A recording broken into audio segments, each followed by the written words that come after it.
Alors, bienvenue sur cette vidéo de cours qui va permettre de comprendre ce que c'est que la puissance d'un nombre. Et d'ailleurs, on va commencer par la notation puissance, qui va être une simple notation pour commencer.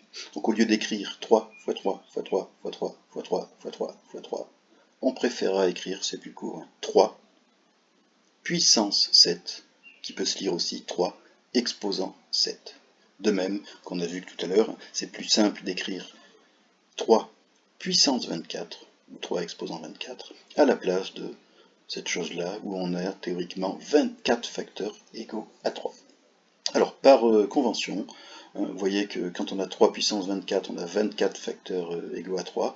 On va dire que 3 puissance 1, on a un seul facteur. 3 puissance 1, ça va être 3. Et puis 3 puissance 0, ça va être 1. On va comprendre ces deux conventions en regardant la table des puissances de 3.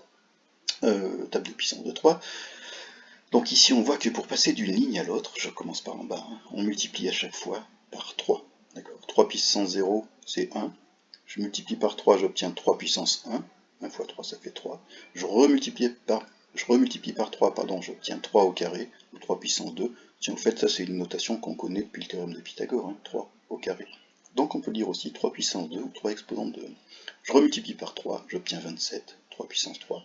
Puis 3 puissance 4, qui est un produit de 4 facteurs égaux à 3. Pourquoi il y a écrit 81 au carré? Ça fait 81, il ne faut pas lire le petit 2, sur la fiche de cours que je vous donnerai, il n'y aura pas ce petit carré, je ne sais pas qu'est-ce qu'il fait là. Vocabulaire, dans l'écriture 3 puissance 7, le nombre 7, ça s'appelle l'exposant. Cette écriture est dite sous la forme d'une puissance de 7. On peut donner l'écriture décimale de 3 puissance 7 en effectuant les multiplications.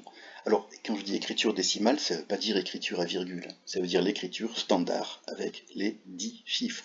Et 3 puissance 7, si on fait le calcul, si on fait 3 fois 3 fois 3 fois 3 fois 3, avec 7 facteurs égaux à 3, on obtient 2187. Il va falloir que sur vos calculatrices, vous cherchiez la touche puissance, sur laquelle vous pourrez vérifier qu'en tapant 3 puissance 7, vous obtenez 2187. Alors, premier exemple d'utilisation, premier exemple de consigne.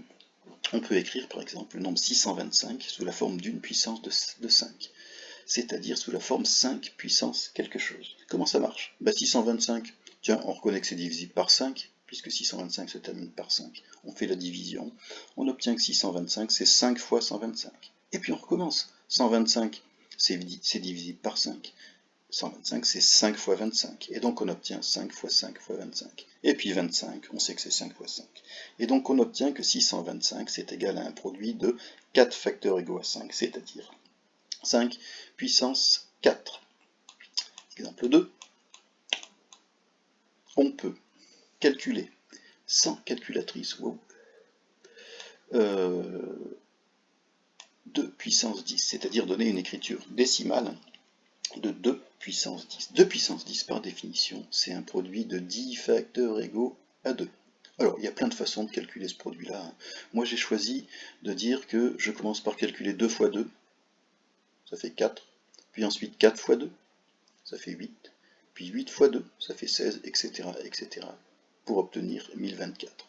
D'accord? Je prends 2, je multiplie par 2, ça fait 4, 8, 16, 32, 64, 128, 256, 512, 1024. À la limite, c'est à connaître par cœur, ça, les 10 premières puissances de 2. Elles sont faciles à apprendre. On aurait pu bien sûr écrire que c'était 4 fois 4 fois 4 fois 4 fois 4. Et puis ensuite faire les multiplications. 4 fois 4, 16. 16 fois 16 et fois 4. Okay, il y a plein de façons de calculer ce type de produit. Voilà. Vous pouvez bien sûr cliquer aussi sur ces deux liens-là quand vous aurez le fichier numérique, puisqu'il, dans mon cas, propose d'autres exemples sur les puissances. Je vous remercie.